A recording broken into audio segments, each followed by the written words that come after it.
Hello दोस्तों, स्वागत है आप लोग के हमारे चैनल आकाश एजुकेशनल के ऊपर। आज के इस वीडियो में पढ़ने वाले क्लास 10 का पॉलिटिकल साइंस का चैप्टर नंबर 2, जिसका नाम है द इलेक्टोरल प्रोसेस का उस पर्टिकुलर का लेक्चर नंबर 1 है। आज जैसे कि आप लोग थंबनेल देखकर तो समझ ही गए होंगे, आज के इस वीडियो में पढ़ने वाले एक्सप्लेन द इलेक्शन कमीशन कि इलेक्शन कमीशन क्या होता है, उसको अपॉइंटमेंट कौन करता है, उसको मतलब इलेक्शन कमिश्नर को उसके पोस्ट से हटाना इतना इजी बात होती है, उसके अंडर में वो क्या क्या कर सकता है। एकदम डीप पढ़ने वाले हैं, मुश्किल से 14 से 15 मिनट का लेक्चर होगा। तो आइए बिना किसी देरी से आज की इस वीडियो को हम स्टार्ट करते हैं। तो पढ़ने वाले chapter number 2 the electoral process. आज के इस टॉपिक में सिर्फ हम लोग यही पढ़ने वाले हैं। आज के सेक्शन में इलेक्शन कमीशन क्या होता है, तो आइए शुरू करते हैं। इलेक्शन कमीशन यहाँ है, लेकिन उसके पहले कुछ इसका इंट्रोडक्शन पढ़ लेते हैं। तो आइए क्या है। Election have played a major role in the working of India democracy. देखिए, हमारे भारत देश की में डेमोक्रेसी सक्सेसफुली बनाने के लिए इलेक्शन एक मेजर रोल होता है। किसी भी डेमोक्रेसी नेशन में अगर उसको सक्सेसफुल बनाना है तो वहाँ पे इलेक्शन होना बहुत ज़रूरी है। आगे जाते हैं। Election and representations are two very important process in democracy. We know that people representatives are selected through elections election help to bring a change in power through peacefully means different political parties get an opportunity to the rule policies of the government and life of society also changes. We expect that the representatives we elected should be different, honest and trustworthy, and that they should respect the opinion of people. The electoral process should also be free and fair, reliable, to ensure that the Constitution of India has made provisions for an independent election commission to administration the election process in India. क्या होता है समझिए। किसी भी nation को अगर democracy आपको बनाना है, लोकतांत्रिक व्यवस्था अगर आपको वहाँ कायम रखनी है, तो उस देश में या उस नेशन में आपको रेगुलर बेसिस पे इलेक्शन करवाना पड़ेगा। अब भाई रेगुलर बेसिस का ये मतलब क्या होता है, मतलब हर 5 साल के अंतराल पे। अब जैसे कि आप लोग को मालूम होगा, पिछले साल आप लोग पढ़े होंगे कि जैसे कि लोकसभा का इलेक्शन हर 5-5 साल पे होता है, राज्यसभा का इलेक्शन 5-5 साल पे होता है। बस केवल कुछ स्पेशल कंडीशन पे 5 साल के अंदर इलेक्शन करवाया जाता है, नहीं तो रेगुलर ही इलेक्शन कंडक्ट करवाया जाता है।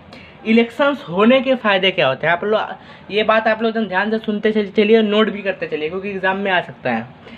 इलेक्शंस करवाने के क्या फ़ायदे। ले अगर इलेक्शन किसी भी देश में होता, अभी मान लीजिए हमारे इंडिया देश में अगर इलेक्शन होता, क्या हो ही रहा है, अगर इलेक्शन नहीं होता, जो रूलिंग पार्टी रहती, इलेक्शन नहीं होता तो वो अपना दबदबा दिखाती, वो कुछ काम नहीं करती, लोगों के लिए कुछ नहीं करती, उससे अगर कोई सवाल पूछने जाता वो किसी का जवाब नहीं देती। अगर इलेक्शन नहीं होता तो, और हमारे देश में इलेक्शन होता है, अगर अभी जो रूलिंग पार्टी है अगर लोगों की बात नहीं सुनेगी, उनका रिस्पांस नहीं करेगी, उनको अगर उनके लिए अगर कोई पॉलिसी या योजना नहीं निकाली जाएगी, तो जो लोग रहेंगे वो बोलेंगे ठीक है, दोबारा इलेक्शन होने तो तुम्हारी सरकार को हम गिरा देंगे।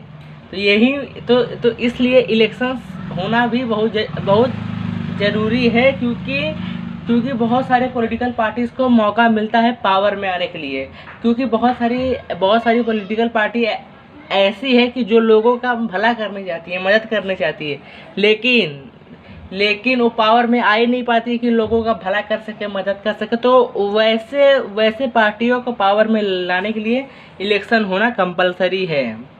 और जो इलेक्शन कमीशन का हेड होता है, जैसे कि आप लोग जिस स्कूल में पढ़ते हो उस स्कूल में भी एक प्रिंसिपल होगा, तो वो क्या स्कूल का हेड है। तो वैसे ही जो पूरा इलेक्शन कमीशन का प्रोसेस है, उसका एक हेड रहता है, जिसको हम इलेक्शन कमिश्नर के कहते हैं। वो इंडिपेंडेंट रहता है, मतलब उसके ऊपर किसी का दबाव नहीं रहता। अगर इलेक्शन कमिश्नर के ऊपर किसी का दबाव रहेगा तो सीधी सी बात है, वो जीत जाता है। जैसे कि जो हमारे भारत देश में जो इलेक्शन कमिश्नर है, उनके ऊपर किसी का भी दबाव ना प्राइम मिनिस्टर का दबाव है, ना प्रेसिडेंट का दबाव है, ना होम मिनिस्टर ऑफ इंडिया का दबाव, किसी भी का भी दबाव नहीं है। वो अपने हिसाब से free and fair election conduct करवाते हैं। मुझे उम्मीद है कि समझ में आया होगा। आगे पढ़ते हैं। The election commission of India and the state level state elections commissions conduct all important elections in our country, the entire process of election from declaring the date of elections to the declarations of a results is carried out under the direction and control of election commission. The election process is an inseparable component of a comprehensive democratic process. इसका मतलब ये होता है कि जो भी election commissioner रहता है, जो भी इलेक्शन कमीशन रहती है, वो दो जगह इलेक्शन कंडक्ट करवाती है। कहाँ कहाँ करवाती है? पहला तो लोकसभा में करवाती है जो 5 साल पे, और एक राज्यसभा में भी इलेक्शन कमीशन करवाती है। और इलेक्शन कमिश्नर के पास इतना पावर रहता है कि वो जिस डेट को बोलेगा उसी डेट को इलेक्शन होगा। अभी मान लो इलेक्शन कमीशन का माने कि मैं 20 तारीख को इलेक्शन करवाऊँ तो 20 ही तारीख को इलेक्शन होगा, मतलब इतना उसको पावर है। तो इलेक्शन कमीशन क्या करती है? इलेक्शन के लिए कुछ दिन डिसाइड कर देती है कि इस दिन पे लोग आके अपना वोट दे के जाएंगे। अब आप बोलोगे वोट क्या होता है, तो मैं आप लोगों को पिछले चैप्टर नंबर 1 में वर्किंग ऑफ द कॉन्स्टिट्यूशन में डेमोक्रेसी टॉपिक में राइट टू वोट है, मैं आपको एक्सप्लेन किया, जाके आप देख लेना। अगर उसका मेरा पहला ही लेक्चर है तो जाके देख लेना, इसमें उतना डिटेल नहीं बताऊंगा कि राइट टू वोट क्या होता है। तो लोग अपना जाके वोट दें और अपनी मनपसंदीदा पार्टी को पावर में लाएं, और जो वोट दे के चले आते हैं इलेक्शन के दिन, फिर उसका रिजल्ट भी इलेक्शन कमीशन के ही द्वारा जारी किया जाता है। तब मालूम चलता है कि कौन सी पार्टी पावर में आई, कौन सी पार्टी पावर से हट गई। आगे बढ़ते हैं। In this chapter we will understand the structure, functions and rule of the election commission. We will also discuss the refers required to made in the electoral process. आज के इस चैप्टर में हम लोग सिर्फ यही पढ़ने वाले, आज के चैप्टर में नहीं, इसके कंटिन्यूस आप लोग को 4 से 5 लेक्चर मिलेंगे। हम लोग को 4 से 5 लेक्चर में मेनली क्या क्या पढ़ना है? इलेक्शन कमीशन का स्ट्रक्चर, मतलब कौन से स्ट्रक्चर के हिसाब से इलेक्शन कमीशन खड़ा किया गया है, उसके फंक्शंस हम लोग को पढ़ने हैं। फिर इलेक्शन कमीशन का प्रोसेस पढ़ना है कि मतलब इलेक्शन जो है वो किस प्रोसेस के द्वारा करवाया जाता है, और उसके साथ हम लोग मिड टाइम इलेक्शन पढ़ेंगे, बाई इलेक्शन पढ़ेंगे, वो सब आने वाले लेक्चर में कवर होगा। इस चैप्टर में यही पढ़ना है। अब आइए टॉपिक शुरू करते हैं इलेक्शन कमीशन। लेकिन एक मिनट, इलेक्शन कमीशन पढ़ने से पहले यहाँ पे देखिए डू यू नो, यहाँ पे आपको एक व्यक्ति का फोटो दिख रहा होगा जिनका नाम है सुक्खू कुमार सेना। देखिए इसको आप लोग याद रखना, ये व्यक्ति बहुत इंपॉर्टेंट है, क्योंकि ये 1 मार्क्स का फिल इन द ब्लैंक्स में आ जाएगा। कैसे? क्योंकि ये जो सुक्खू कुमार सेना है, हमारे भारत के ये पहले इलेक्शन कमिश्नर के हेड थे, सबसे फर्स्ट। तो ये फिल इन द ब्लैंक्स में क्वेश्चन पूछने की संभावना होती है। ये जो सुक्खू कुमार सेना है, इन्हीं को ही 1951 में जब हमारे देश में पहला इलेक्शन कंडक्ट करवाया गया हुआ था, तो पूरी जवाबदारी इन्हीं के ऊपर थी कि आप फ्री एंड फेयर इलेक्शन करवाइए। फ्री एंड फेयर इलेक्शन मतलब क्या? फ्री एंड फेयर मतलब क्या होता है कि इलेक्शन के अंदर ना कोई धांधली हो, ना कोई अपना वोट खरीदे, ना कोई किसी को वोट के लिए मतलब प्रेशर दे कि तुम मुझे ही वोट देना, नहीं तो मैं ये कर दूंगा।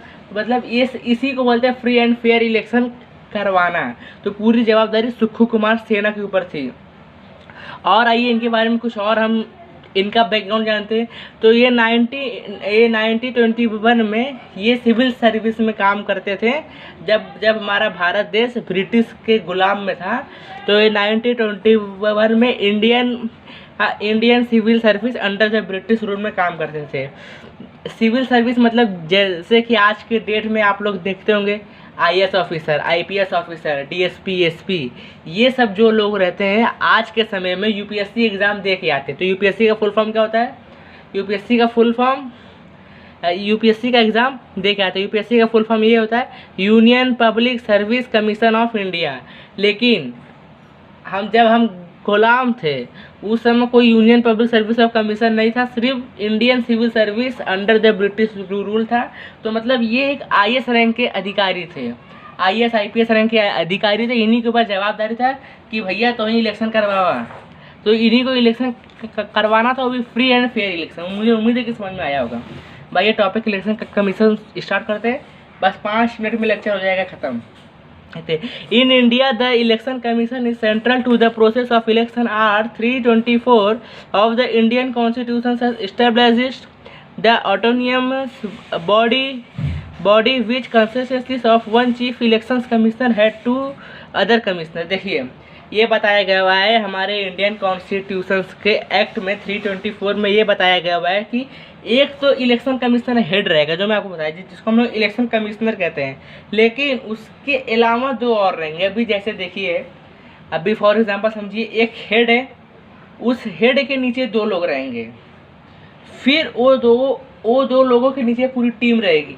ये हेड सबको नहीं बोला जाएगा, ये जो हेड जो इलेक्शन कमिश्नर रहेगा उसके अंडर में जो 2 लोग रहेंगे उनको बोल देगा कि भाई इस डेट पे यहाँ इलेक्शन करवाना है, उनको बता देगा। तो वो दोनों जाके लोगों को बताएंगे कि देख भैया 22 तारीख के इलेक्शन करवावे के। अब आइए इलेक्शन का, मुझे उम्मीद है कि समझ में आया होगा। अब आगे बढ़ते हैं, कुछ और नॉलेज इसके बारे में ले लेते हैं। बस इतना ही है आपका इलेक्शन कमीशन टॉपिक हो जाएगा क्लोज। आगे बढ़ते हैं। The president appoints the election commissioner. The chief election commissioner can not be remove from easy post easily or on account of any political reasons. This is necessary so as to preserve the independence of election commission. There is a split provisions made for the expansions of election commission. The election commission does not have a separate staff. Government officers, teachers and other employees help the election commission to execute the process of election. इसका मतलब क्या होता है? इसका मतलब आप लोग समझिए कि इलेक्शन कमिश्नर को अपॉइंटमेंट कौन करता है? इलेक्शन कमिश्नर जो हेड रहता है उसको हम लोग इलेक्शन कमिश्नर कहते हैं। उसको अपॉइंटमेंट करते हैं हमारे प्रेसिडेंट, मतलब राष्ट्रपति हमारे, उनको अपॉइंटमेंट करते हैं उस पर्टिकुलर पोस्ट के लिए अपॉइंटमेंट करते हैं। लेकिन अगर मान लो प्रेसिडेंट ने किसी को भी अपॉइंटमेंट किया आपको इलेक्शन कमिश्नर का हेड बना दिया जाए, अगर वो हेड बन गए तो उनको उनकी ड्यूटी से, मतलब जो इलेक्शन कमिश्नर की जो पोस्ट रहेगी उस पोस्ट से उनको इतने इजी तरीके से नहीं हटा सकते कि अभी जैसे समझ लो कोई इलेक्शन कमिश्नर है, अगर उसको उसके पोस्ट से हटाना है तो इतना इजी बात नहीं होता कि भाई किसी पॉलिटिकल पार्टी में कुछ झगड़ा हुआ, चलो इलेक्शन कमिश्नर को उसके ड्यूटी से हटा दो, उसके पोस्ट से हटा दो। ये नहीं हटा सकते। ये हमारे इंडियन कॉन्स्टिट्यूशन में सेपरेट प्रोविजंस दे के बताया गया हुआ है कि आप किसी भी इलेक्शन कमिश्नर को बिना वैलिड रीज़न, अगर आपके पास कोई वैलिड रीज़न रहे, सबूत रहे, तो ही आप इलेक्शन कमिश्नर को उसके पोस्ट से हटा सकते हो। आप किसी भी पॉलिटिकल पार्टीज के प्रेशर में इलेक्शन कमिश्नर को नहीं हटा सकते हो। अगर आप बिना किसी पॉलिटिकल पार्टी के अगर प्रेशर में आके अगर आप इलेक्शन कमिश्नर को हटाने जाओगे तो चला जाएगा सुप्रीम कोर्ट, तो उसके तहत बहुत कुछ हो जाएगा। लेकिन हाँ, ये जो अपना जो इलेक्शन कमिश्नर रहता है, ये जो रहता है गवर्नमेंट ऑफिसर नहीं रहता है। बोलोगे भाई ये क्या बोल रहा है? जैसे कि गवर्नमेंट ऑफिसर में आप देखोगे सरकारी स्कूल में टीचर हुए, पुलिस हुई, अपना सफाई करनी हुए, डॉक्टर हुए, नर्स हुए, ये सब जो गवर्नमेंट के हॉस्पिटल में रहते हैं, जो मतलब सरकारी सेवा देते हैं, ये सब एक एम्प्लॉई है। इनको आप जब चाहोगे तब ड्यूटी से हटा सकते हो इनके पोस्ट से। लेकिन एक इलेक्शन कमिश्नर को हटाना इतनी आम बात नहीं होती कि उसको उसी के पोस्ट से हटा देना। मुझे उम्मीद है कि समझ में आया होगा आप लोग को इलेक्शन कमीशन का टॉपिक। मुझे उम्मीद है कि आप लोग को इलेक्शन कमीशन का टॉपिक समझ में आया होगा कि इलेक्शन कमीशन को कौन अपॉइंटमेंट करता है और उसको उसके पोस्ट से हटाना है इतनी ईजिली बात नहीं होती, कि उसको आम बात नहीं कि उसको पोस्ट से मतलब रिमूव कर दिया जाए। एनी अदर गवर्नमेंट ऑफिसर्स के जैसे कि एग्जांपल डॉक्टर, नर्स, पुलिस और अपना टीचर्स गवर्नमेंट स्कूल के, तो उनको मतलब इतना ईजी नहीं होता। मुझे उम्मीद है कि समझ में आया होगा। अगर आप लोगों को कुछ भी डाउट हो इलेक्शन कमीशन के टॉपिक में तो आप कमेंट बॉक्स में करके पूछ सकते हो, या तो हमारे डिस्क्रिप्शन में इंस्टाग्राम और टेलीग्राम चैनल का लिंक है, वहाँ भी जाकर आप हमसे पूछ सकते हो। अब हम मिलेंगे नेक्स्ट वीडियो में, उसमें हम सीखने वाले functions of the election commission की इलेक्शन कमीशन का फंक्शंस क्या होते हैं, जब हम डीप नॉलेज लेंगे। मिलेंगे नेक्स्ट वीडियो में, तब तक के लिए दोस्तों जय हिंद।